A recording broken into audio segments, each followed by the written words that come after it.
We're all on a road trip. We're all heading somewhere. We're also heading sometime.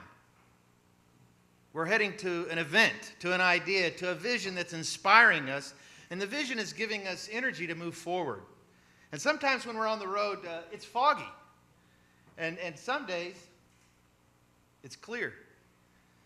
Sometimes when we're moving forward, we're actually crossing bridges where we're leaving one whole life behind and we're stepping into a whole new world, new set of relations, new life. Everything's changing. We see sights along the way. Sometimes we're driving at night, we can't see very far. And to be honest with you, the process of moving toward our vision can take a toll on us. It actually costs money. It costs a lot of things to move toward vision and toward ideas.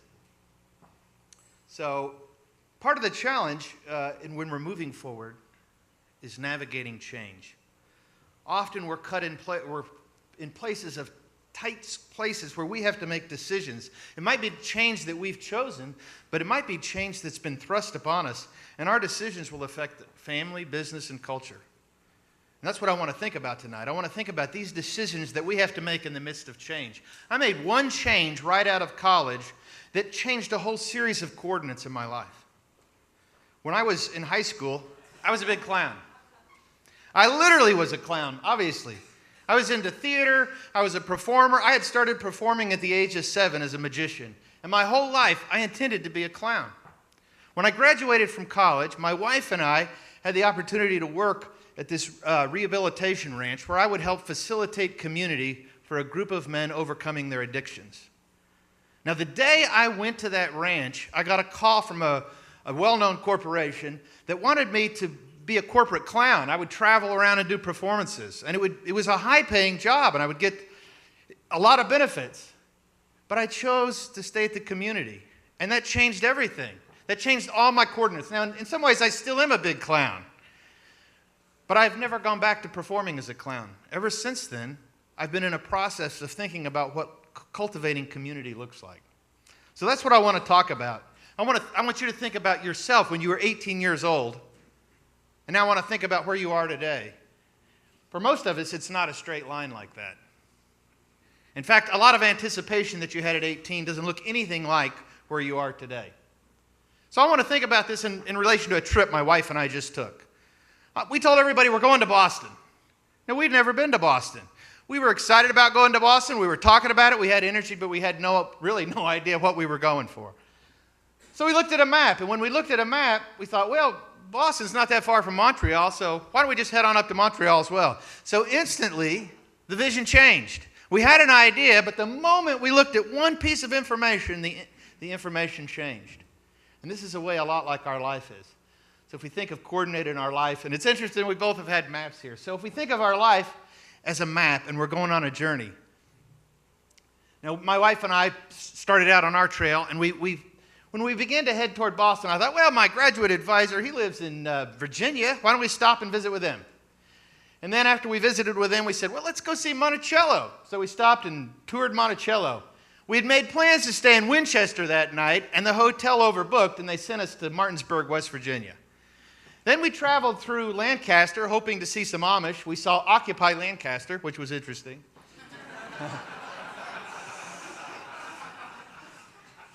We went on to Philadelphia. Now, on our way to Plymouth, we passed the city of Providence, and it's stunning. If you haven't seen Providence, you got to pull off the highway and walk around. It's what we did. We literally got off the highway and just walked the city.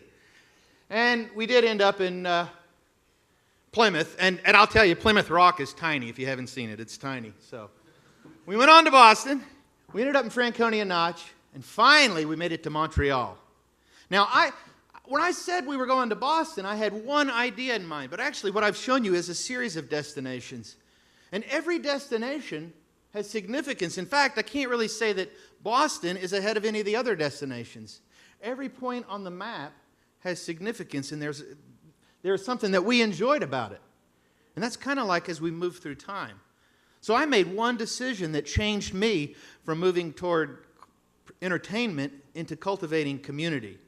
And from there, I ended up going into a halfway house, and I worked with convicts and college students and tried to think, how do you help these two people live together? So I went and studied among the Quakers, and I learned consensus thinking, and how do you develop consensus, which then inspired me to go back to school, and in an odd twist, I studied rhetoric. I studied how language shapes community. But while I'm in school, I work as a writer. I earn my income as a writer. So when I get out of school, I actually continue to work in business as a writer. So now I'm thinking, well, how do I take this study of community into the business community? So for the last 16 years, I've sort of held two hands in. On one hand, I've planted an intentional faith community, and I have worked with faith communities in thinking about how community works. But on the other hand, I've worked in the business sector and written marketing copy. But I've also tried to help businesses think about how do you humanize your relations in the corporate atmosphere, and how do you humanize your relations with your customers. So I had a whole series of destinations that changed because I made one difference. Now, when we started out our journey, and when you start out toward vision, it's all possibility. You have an idea, everything's open-ended. So looking forward in time is always possibility. And there's energy. There's energy that propels us. So a young person who's right out of high school or right out of college, they're pure vision and they're pure energy because they don't have a lot of memory of failure. So there's a lot of energy that propels them forward. And along the way, there's some surprises. Surprises they plan on and some surprises they don't. We had a surprise when we went to Franconia Notch, New Hampshire. The park rangers told us about this man who built an inn on top of the mountain because he was so overwhelmed by this waterfall that ran down this notch. He wanted people to see it. Now, he would climb down to the bottom of the mountain to bring his guests up the trail. And they said if the guests couldn't make the hike, the man carried them up because he wanted them to see his vision.